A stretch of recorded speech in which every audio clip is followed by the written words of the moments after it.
Olá, amigas e amigos. Estamos aqui gravando o nosso Cena Legislativa. E agora a gente está fazendo uma rodada com os vereadores que foram eleitos recentemente e vão iniciar aí a 20ª legislatura. E estamos aqui com um bate-papo para saber sobre os projetos, sobre as grandes questões, sobre análise de conjuntura. É impossível falar sobre projetos sem fazer análise de conjuntura, né? E o nosso convidado de hoje é o vereador Marcelo Mendes, do PL, que vem aqui. Primeiro, quero agradecer, vereador, a sua presença, a sua participação. Você é um vereador bastante atuante no debate da Câmara Municipal e está presente nos grandes debates. Então, tem tudo a ver com o Cena Legislativa, com a nossa discussão. E eu já vou começar fazendo uma provocação, né? Uma questão para a gente pensar aqui, para quem está acompanhando o Cena Legislativa, para o seu público também, que votou em você ou que não votou, mas quer conhecer mais sobre o político, o vereador Marcelo Mendes. Marcelo, o que é que você pretende, né? A partir agora de 2025, qual é a marca que você quer imprimir na Câmara Municipal de Fortaleza? O que é que você quer? A gente sabe que cada período, cada legislatura, ela tem uma cara, né? Ela tem uma conjuntura, sim, ela tem uma correlação de forças. A gente sabe que a correlação de forças que inicia na Câmara Municipal de 2025 é diferente da legislatura passada. Tendo em vista tudo isso, fazer uma pergunta de fundo. Como é que você quer ser lembrado no final dessa legislatura? Bem, primeiro fazer uma saudação aos amigos do Cena Legislativo, os amigos da técnica, o jornalismo da casa, da TV Fortaleza, aos fortalezenses todos. A você um abraço carinhoso. Obrigado, querido. Eu pretendo ser lembrado como alguém que teve a possibilidade de fazer as duas coisas básicas e necessárias, né, que a nossa lei orgânica do município exige de um vereador: apresentar boas ideias, bons projetos, né, e fiscalizar o executivo. Eu não gostaria de ser um vereador capenga, que só fiscalize, fiscalize, fiscalize, critique, critique, critique e não apresente nenhuma solução. Também não quero ser um vereador de apresentar, como eu estou agora durante o recesso, em janeiro, com uma campanha, né, que eu iniciei ano passado, em julho, no recesso de julho, que agora estou repetindo, que é um projeto todo dia. Enquanto os outros descansam, eu dou uma trabalhada. Então, não adianta também apresentar muito projeto e se calar ou calar diante de algum equívoco que, porventura, o executivo, né, cometa. Sim. Portanto, eu pretendo ser marcado com as duas coisas: alguém que critica, mas também que apresenta soluções razoáveis. Acho que criticar por criticar, né, é muito pobre, é muito pequeno. Sim. E também oferecer projetos, mesmo que sejam boas ideias, deixando de lado essa questão da fiscalização, que é uma missão, assim, uma competência fundamental do legislador municipal, eu acho também equívoco. Então, trabalhar e pensar, trabalhar e planejar, trabalhar e apresentar, trabalhar e solucionar. Perfeito. Nesses dois eixos, primeiro, projetos. O que seriam os projetos prioritários, né? Assim, o que você acha que vai demandar mais sua atenção, mais articulação? Claro que sempre que você protocola um projeto, você quer ver aprovado e... É como filho, né? Então não tem como gostar mais de um que de outro. Você quer ver aprovado e executado, né? Sim. Mas a gente sabe que a realidade do legislativo, você não pode executar tudo aquilo que você propõe, até porque você depende dos seus pares, né? Aprovação e depende também de uma série de fatores. Mas quais são os projetos que vão merecer uma atenção especial do vereador Marcelo Mendes? Aqueles que cortem custo da máquina, cortem gasto da máquina e abram espaço de trabalho e oportunidade de geração de emprego e renda para o fortalezense.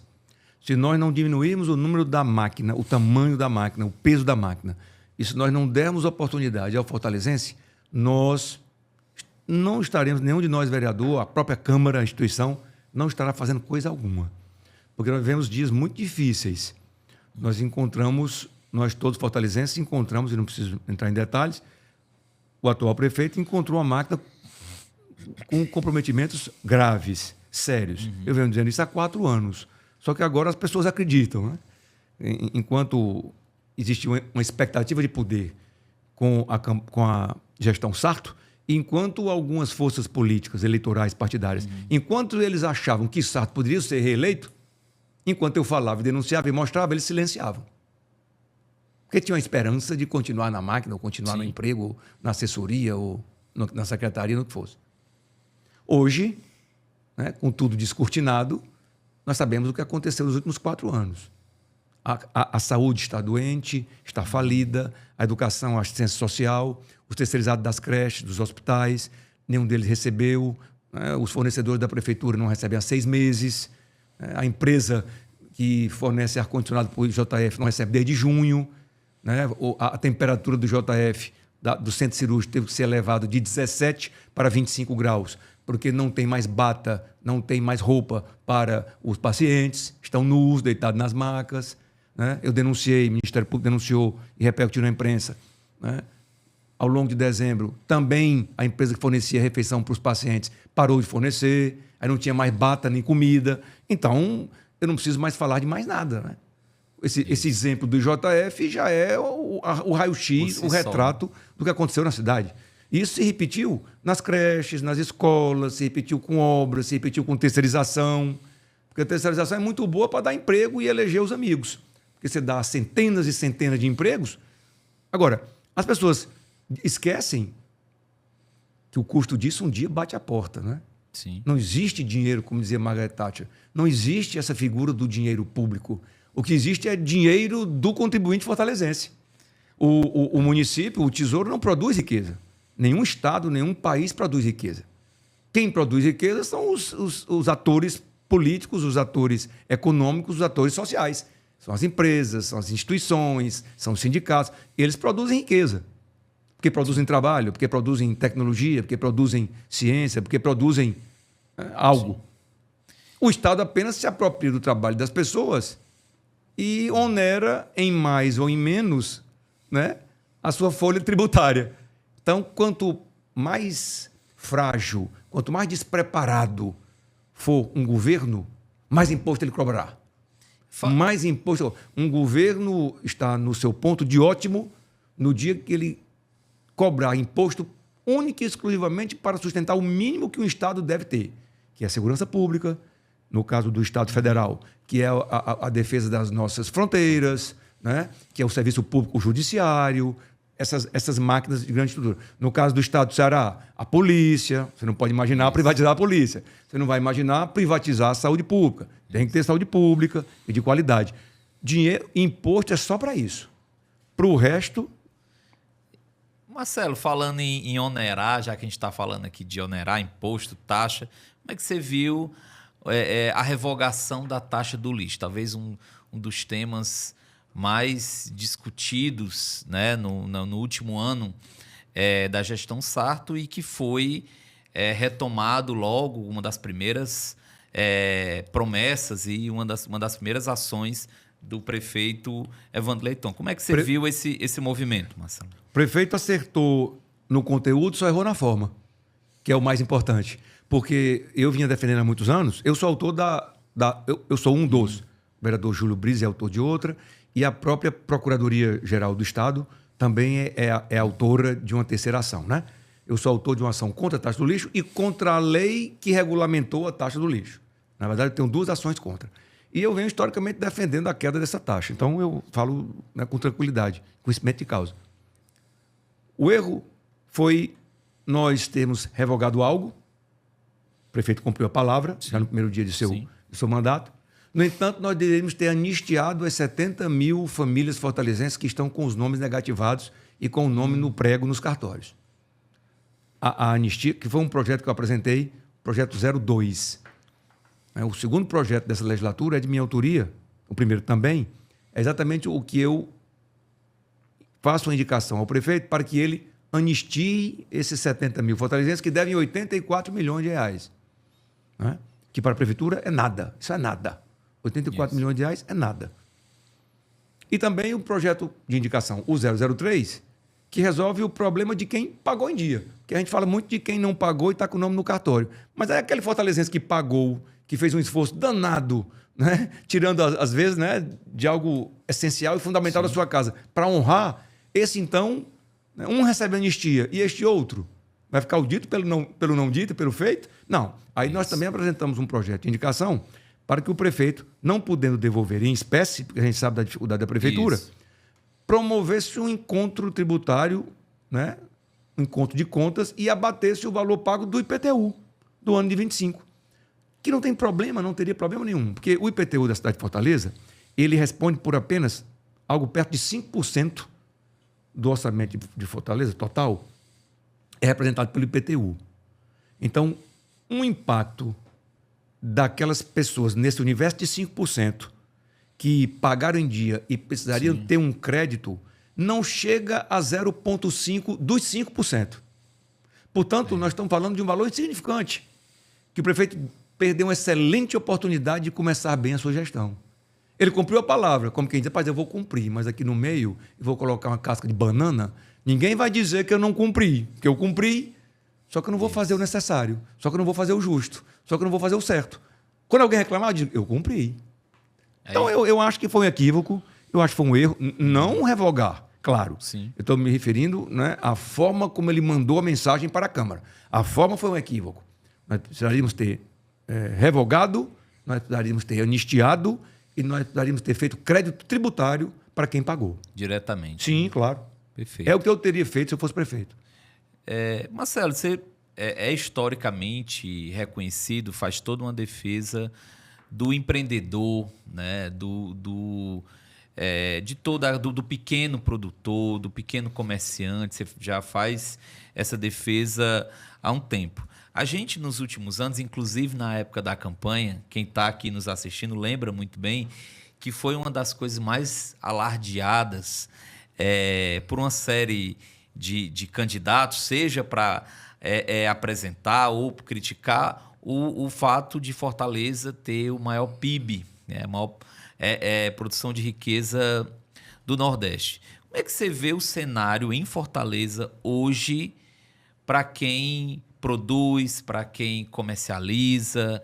Como é que você vê o cenário hoje em Fortaleza para o empreendedor? Eu tô saindo da esfera pública, estou saindo da gestão municipal e estou agora me dirigindo diretamente para o produtor, para o pequeno empresário, para o microempresário. Esse que está espalhado por Fortaleza, que está nas periferias, que está no centro. Como é que você vê o ambiente, o cenário para esse empresário, microempresário, no sentido de produção mesmo, de incentivo, já que você disse logo no início aqui da sua participação no programa, que esse cidadão produz a riqueza do estado, do município, do país. Que tipo de cenário... 98% da riqueza produzida no Brasil, isso é dado do Sebrae, não é da minha cabeça, 98% da riqueza produzida são pelos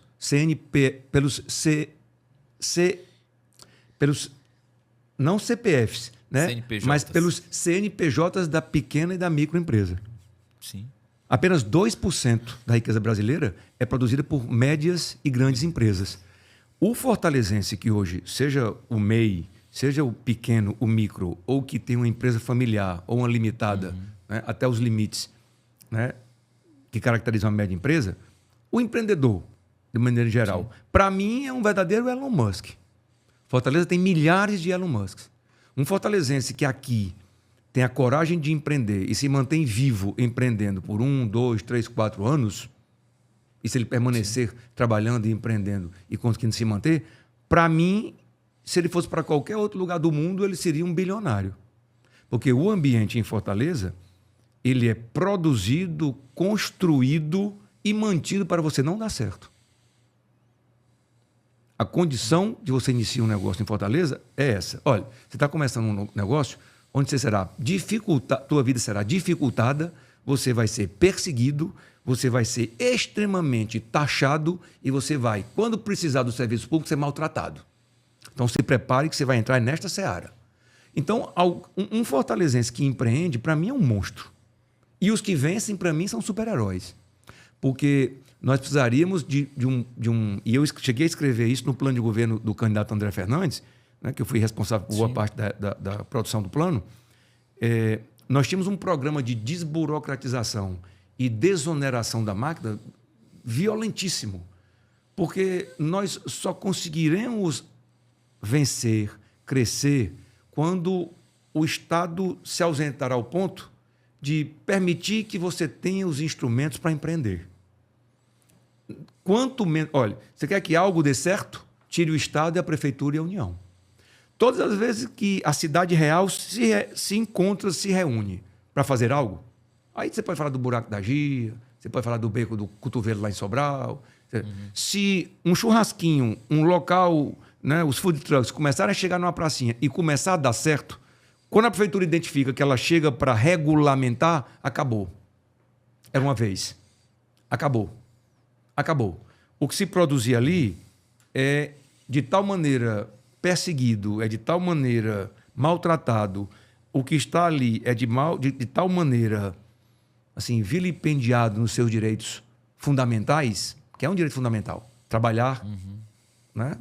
Quem tem saúde e condição de trabalhar, quem não tem, que receba, né, o direito de quem não pode trabalhar, que é assistência médica, que é assistência social. Mas quem tem saúde e vontade de trabalhar, que se permita a esse cidadão não dê nada. Sim.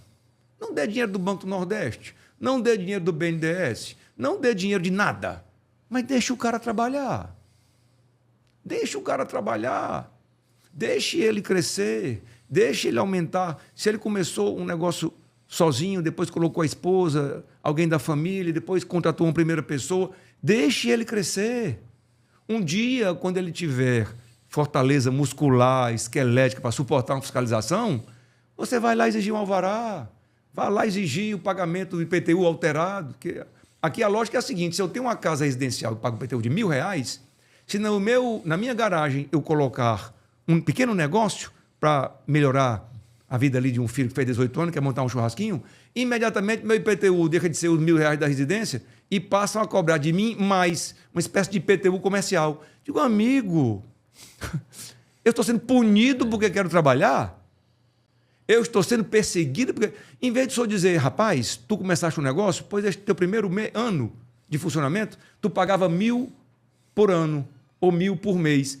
A gente vai te isentar um ano para tu iniciar esse negócio e o teu IPTU só será cobrado a partir do segundo ano, para você começar a andar. Sim. Mas não. Né? O tiro começa antes de você ofender. Porque normalmente você atira em alguém se alguém lhe ofende ou atenta contra a sua vida. Mas aqui em Fortaleza, não. Primeiro a prefeitura atira e te mata. Depois ela pergunta o que é. Difícil trabalhar assim. Aí o cenário fica... Impossível. Fica impossível. É impossível. Nós vivemos hoje numa cidade, e essa história de quinto PIB, quarto PIB, terceiro PIB, não importa o que o número... O ex-presidente Itamar Franco dizia uma frase que eu nunca me esqueci, que é o seguinte: os números não mentem jamais, mas os homens produzem números. Perfeito. Eu hoje, se quiser dizer qualquer coisa sobre Fortaleza, e se for um bom economista, um bom sociólogo, um bom matemático, eu produzo teses diametralmente opostas e diferentes daquilo que o governo do Estado apresenta. Eu mesmo, esse ano, apresentei, né, uma série de jornais que, ao longo do ano, o governo do Estado, não prefeitura, se vangloria, né, da produção, se vangloria do seu PIB, se vangloria de ter crescido mais do que o Nordeste todo, se vangloria de tudo. No entanto, no mesmo exercício fiscal, tomou dinheiro emprestado 3 vezes, pegou 6 bilhões de reais emprestado para pagar juros da dívida. Não estou entendendo. Quem cresce e ganha dinheiro, pede dinheiro para pagar os juros de uma dívida. Então, assim, isso é uma grande farsa. O que determina a riqueza de um povo é se o seu filho, quando precisa, vai no posto de saúde e tem médico. O que determina a riqueza de um povo é se o rapaz do motor Uber, se acidentar, se chegar no hospital, tem uma prótese para ele colocar e não ficar 4, 3 meses morando num corredor do IJF com a fratura. Para mim, um povo é rico quando uma mãe precisa fazer uma diária, ou é uma lavadeira, ou é uma arrumadeira, ou uma engomadeira, e tem onde deixar seu filho numa creche para poder ganhar aquela diária. Para mim, riqueza é isso. Porque se 2, 3 grandes empresas dobrarem, triplicarem, quadruplicarem seu faturamento, aquilo vai para o PIB de Fortaleza ou para o PIB do Ceará. Em que isso melhorou a vida do fortalezense ou do cearense? Que a sua empresa, a não sei o que mais lá, foi comprada por um grupo internacional e agora você fatura 10 trilhões. E eu? Tem o que ver com isso? Tu estás mais rico, a riqueza se concentrou, o fortalezense e o cearense estão mais pobres em virtude da concentração de riqueza, porque isso é matemático. O dinheiro é um bem inelástico, né? Se você ficou mais rico, alguém ficou mais pobre. Sim. Né? Isso é um conceito básico de economia. Então, se tem tantas grandes empresas... Todas as vezes que eu abro um livro e as pessoas... Não sei se isso é ingenuidade, tolice ou burrice. Rapaz, o Ceará agora tem mais tantos bilionários. Isso é uma honra muito grande para o Ceará, rapaz. Vários bilionários a mais. Eu acho bacana, legal. Se for um sinal de que a economia como um todo está crescendo e os grandes estão crescendo porque os pequenos já cresceram antes. Porque o Marcelo Mendes ter ficado bilionário, isso não importa muito para Fortaleza. A não ser que o meu bilhão tenha gerado centenas, milhares de empregos. Sim. Se o meu bilhão, se eu comprei... Ontem eu lancei um projeto sobre criptomoedas. Então, se eu comprei 10 mil reais de criptomoedas, essas moedas explodiram. Né? O mercado cripto é muito volátil. Se os meus 10 mil reais em poucos dias viraram 10 milhões de reais, eu sou um milionário. Ok. Mas e Fortaleza? O que isso tem a ver com riqueza? Nada. Tem a ver com riqueza pessoal. E para a sociedade, a minha riqueza pessoal não interessa a ninguém. Perfeito. Só naquilo que ela for instrumento de avanço e desenvolvimento econômico e social. Se não, é só a minha riqueza. Perfeito. Importa muito, né? Perfeito.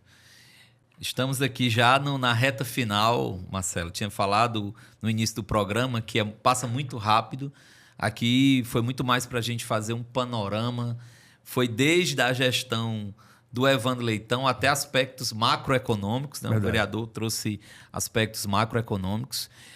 Já aproveito para colocar o nosso programa à sua disposição para fazer um balanço do primeiro ano do seu mandato, agora nessa nova legislatura. Não, se você me chamar, eu venho para fazer balanço mensal. Todo mês eu venho.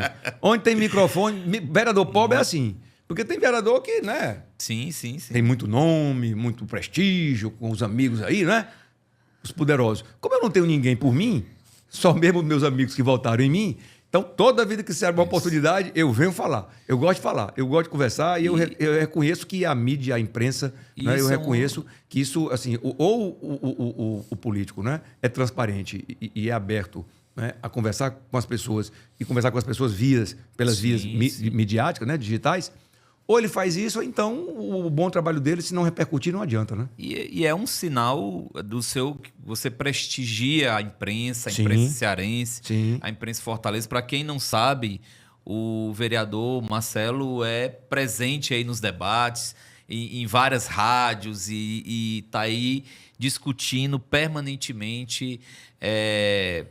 uma figura atuante nas eleições, não só dele, né, mas também do grupo, do PL, e faz parte desse debate, integra, não tem medo de dizer, não tem medo de expor as suas questões, o seu ponto de vista, e isso a gente prestigia muito, porque a gente é fã do bom debate. Então, obrigado, vereador. Eu que agradeço. Obrigado pela atenção, ter tirado o seu tempo. Não, foi uma honra. E estar aqui Prazer. conversando comigo e com o público que nos assiste no YouTube, na TV, nas redes sociais, enfim. Grande agradeço demais. Então, gente, esse foi o nosso Cena Legislativa de hoje. Vejo você no nosso próximo programa.